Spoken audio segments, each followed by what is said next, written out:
Parlons des cerveaux aujourd'hui, des performances cognitives et les raisons pour lesquelles notre cerveau, cette belle machine que nous avons entre nos oreilles, a besoin des gras pour bien fonctionner.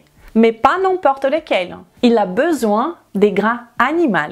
Nous parlerons des oméga 3 et d'autres aspects également que je suis sûre qui vont vous être très positifs dans votre quête de perte de poids et de santé optimisée. Je vous invite donc à me laisser votre pouce en l'air car cela me motive énormément et commençons tout de suite la vidéo d'aujourd'hui.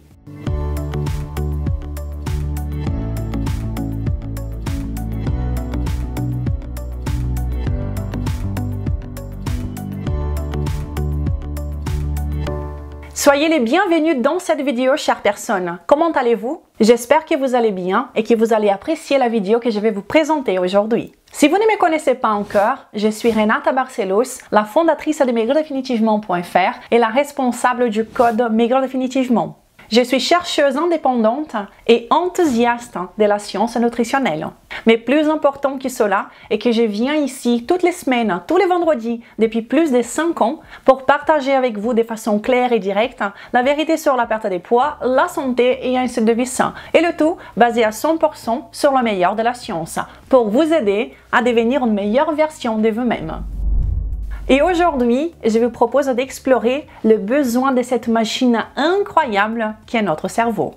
Eh bien, l'une des choses que nous entendons le plus de la part des personnes qui essayent de nous faire végétaliser notre alimentation est que notre cerveau a besoin de certains puffins qui sont les gras polyinsaturés, comme par exemple le ALA et l'acide linoléique. Mais le ALA et l'acide linoléique sont seulement des précurseurs des omégas que le corps a réellement besoin, qui sont le EPA et le DHA.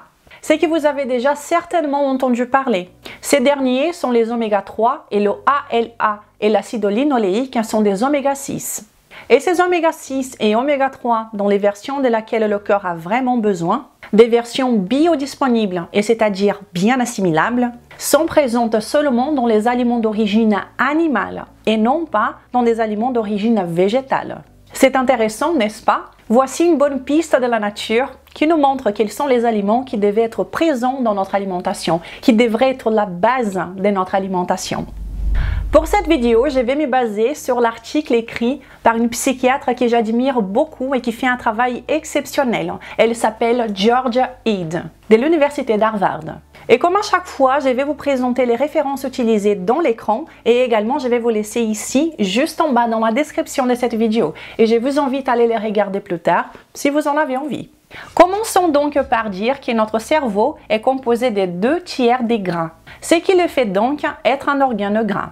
Et 20% de ces gras, donc 1/5 de ces gras, sont des oméga 3, le DHA, l'acide décosa-hexaonéique, qui tout le monde sait qui est essentiel à notre cerveau.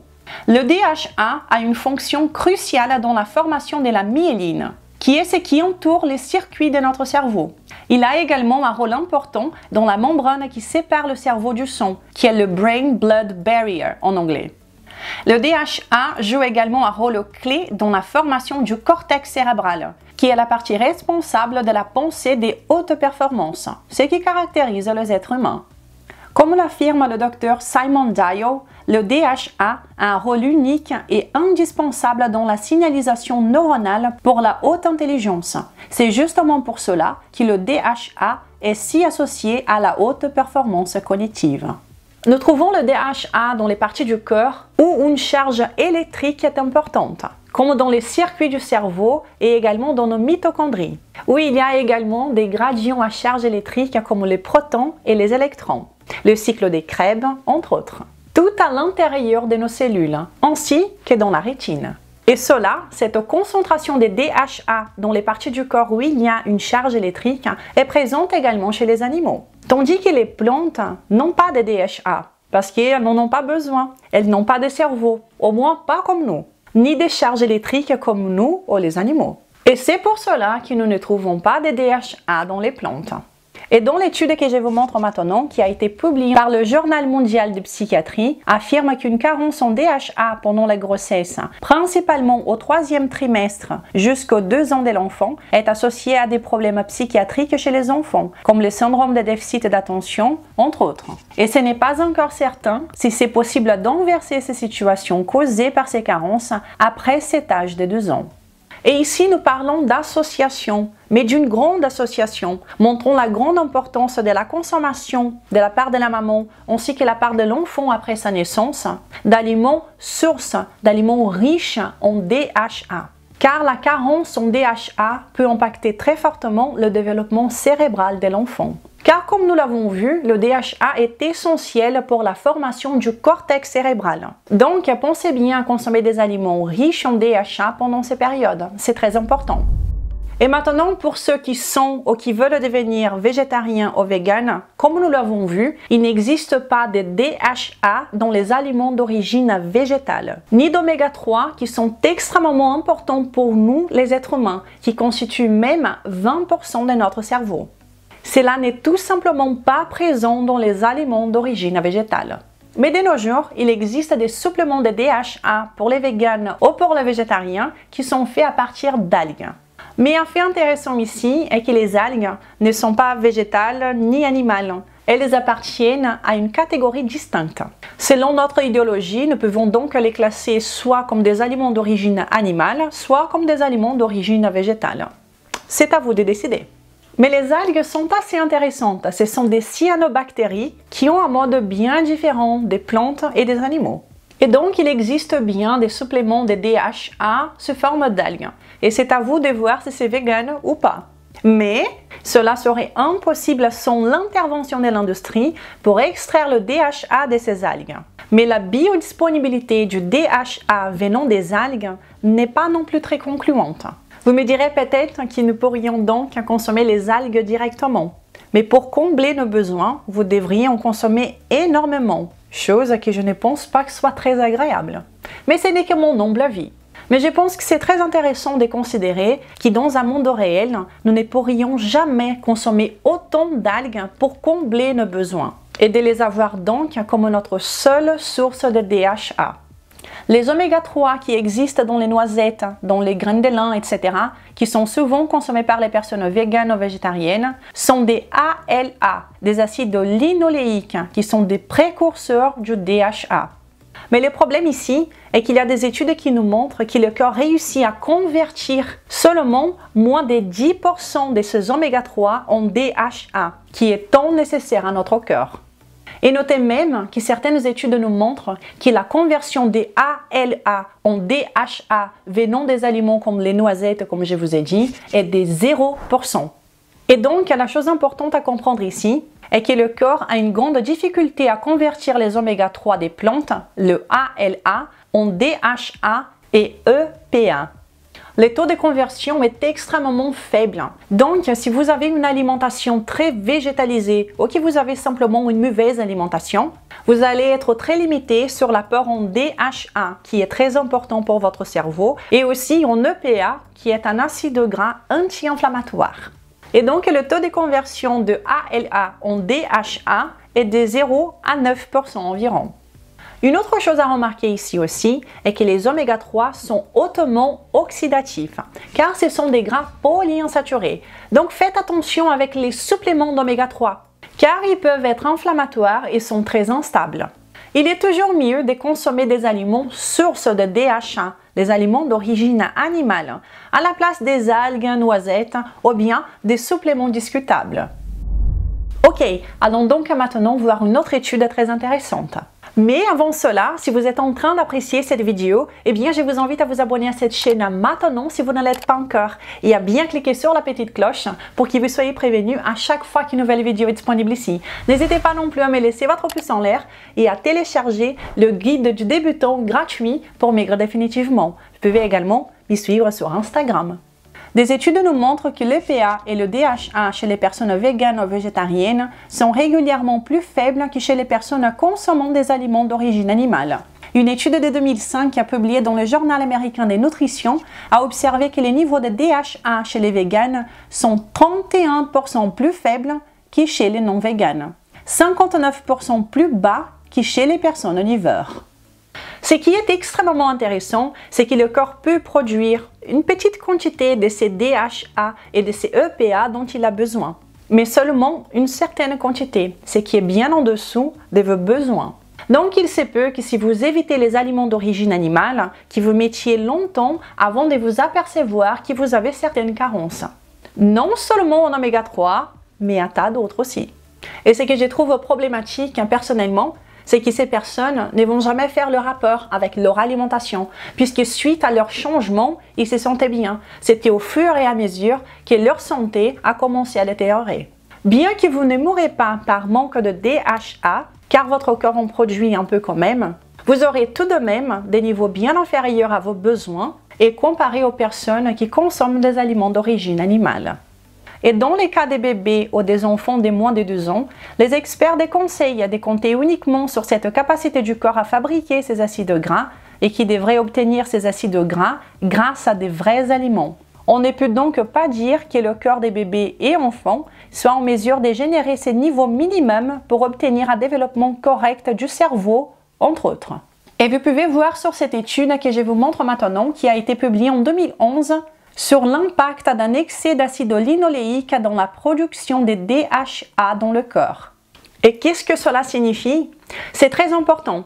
Nous sommes en train de parler de l'importance d'avoir des niveaux suffisants de DHA et EPA dans le sang, ces oméga 3 qui sont essentiels pour nous. Quand vous consommez trop d'acide linoléique, qui est un gras trouvé en abondance dans les huiles végétales faites à partir des grains et des céréales, comme colza, maïs, soja, tournesol, etc., ces gras qui dans le monde naturel, dans les vrais aliments, viennent toujours en petite quantité, en large quantité, seulement sous forme d'huile. Et cette étude, comme beaucoup d'autres d'ailleurs, montre que quand vous consommez ces gras en excès, ce qui est le cas dans le monde entier actuellement, vous finissez par impacter négativement la production de DHA dans votre corps. Donc, si vous êtes une personne végétarienne ou végane, ou que vous avez une mauvaise alimentation, que vous consommez ces genres d'huile végétale au quotidien, vous serez probablement en train de compromettre la production de DHA par votre corps. Et cela, pas sans danger. C'est en vérité très négatif. Apparemment, le DHA et l'acide linoléique, ils compètent pour les mêmes enzymes dans notre corps. Donc, si vous consommez beaucoup d'huile végétale, ce que je répète, serait impossible de consommer autant en mangeant des vrais aliments dans la nature. Et notre consommation de ces huiles a littéralement explosé depuis les années 20. Notre corps d'ailleurs ne sait même pas comment traiter les larges quantités de ces genres de gras. Eh bien, ces huiles impactent dans l'absorption et la production du DHA. Et dans cet essai clinique randomisé de 2014, il nous montre qu'en diminuant la consommation d'acide linoléique, et c'est-à-dire en réduisant la consommation d'huile végétale, cela a causé une augmentation de la biodisponibilité d'oméga 3 dans le sang. Et cela vient corroborer avec ce que je viens de vous dire et de vous montrer dans l'étude précédente. Quand vous abaissez la consommation d'acide linoléique, vous augmentez la production de DHA. Et cela fait maintenant 5 ans que je vous parle de ces huiles végétales, du danger de ces genres de gras pour nous, les êtres humains. À mon avis, c'est la chose la plus toxique que nous consommons actuellement en tant que population. Ces huiles sont associées à une exorbitante quantité de problèmes de santé, comme l'obésité, le diabète, etc. Et donc, comme je vous disais, les meilleures sources d'oméga 3 pour nous, les êtres humains, sont les aliments d'origine animale, comme par exemple le saumon, la truite, les sardines, les anchois, même le thon, ainsi que les huîtres, le foie. Ah, le foie, tout ce qui est bon, notre usine à micronutriments essentiels. Mais aussi les œufs, avec le jeûne bien évidemment. S'il vous plaît, ne les évitez pas. Les crevettes, les volailles, la viande de bœuf, agneau. Si vous suivez une alimentation forte où nous misons tout sur l'ingestion d'aliments riches en nutriments pour nous, eh bien, vous êtes en train déjà de donner à votre corps les meilleures sources que nous avons besoin de DHA et de EPA, qui sont ces oméga 3 dans leur version biodisponible. Sans compter seulement avec l'ingestion des ALA et en espérant ou en croisant le doigt pour que notre corps puisse se convertir le minimum pour nous. Le minimum pour assurer notre bonne santé. Donnez à votre corps ce dont il a besoin. Ayez une alimentation forte et évitez à tout prix ces aberrations de l'industrie, ces huiles végétales faites à partir des grains et des céréales. Et cela pour que votre corps ne soit pas contraint d'absorber et de produire le DHA qui est si important et essentiel, non seulement pour sa survie, mais également pour sa santé. Et quand vous vous alimentez en accord avec votre physiologie, en donnant à votre corps ce dont il a besoin, vous vous sentez bien, vous voyez votre poids diminuer naturellement, sans jamais vous affamer et sans jamais compter vos calories. Comme par exemple le cas de succès qui nous a été partagé cette semaine. Vous m'avez aidé énormément à devenir une meilleure version de moi-même. J'ai perdu 23 kilos et je suis super heureuse avec mes résultats. Bravo à toi! Tu n'imagines même pas à quel point je suis heureuse moi aussi de voir tes résultats. Félicitations! Et c'est ça l'idéal, c'est de vouloir perdre du poids de la bonne façon. Et cela veut dire de laisser votre corps se rétablir pour que vous deveniez sain et aussi que vous perdiez du poids. De façon naturelle, de façon simple, de la façon de laquelle c'est supposé être. Si vous voulez mon aide pour perdre du poids, alors je vous invite à venir connaître mon programme de perte de poids optimisé pour la perte de poids qui s'appelle Code Maigrir Définitivement. Ce programme de perte de poids est divisé en 3 phases où je vous explique tout. Vous allez devenir maître de votre perte de poids en faisant les changements que vous avez besoin. Si vous pensez que le code peut vous convenir, alors je vous invite à venir nous rejoindre dans les groupes privés pour les participants du code. Un endroit incroyable où vous trouverez des recettes, des idées de repas, de la motivation, ainsi que des vidéos live avec moi tous les mois. Sinon, vous pouvez tout simplement profiter de tous ces contenus gratuits que je partage ici depuis plus de 5 ans. Alors mes amis, attention avec cette propagande en cours qui essaye de nous dire que les aliments qui nous ont permis d'évoluer en tant qu'espèce sont en train de nous tuer. Nous ne pouvons pas tromper la nature. Les oméga 3 dont nous avons besoin pour une autre performance cognitive sont présents seulement dans les aliments d'origine animale. Les éviter pour essayer peut-être de devenir politiquement correct va vous coûter très cher au long terme. Mangez ce qui est vrai, donnons à notre corps le plein de vrais aliments et visons ainsi devenir une meilleure version de nous-mêmes. Et vous, quels sont les aliments sources d'oméga 3 que vous préférez? Est-ce que cette vidéo vous a été utile? Si oui, n'hésitez pas à me laisser votre commentaire. C'est très important pour moi à chaque fois que vous interagissez avec mon contenu ici. Non seulement on apprend à se connaître davantage, mais également cela m'aide, car YouTube met à l'heure mes vidéos en avant. Je vous remercie déjà et je vous invite à me laisser un pouce en l'air, peut-être me laisser un merci. Et si vous voulez aller au-delà, vous pouvez même soutenir cette chaîne. Je vous remercie déjà. Je vous embrasse fort, je vous souhaite une belle journée et un excellent week-end. On se voit la semaine prochaine. Ciao!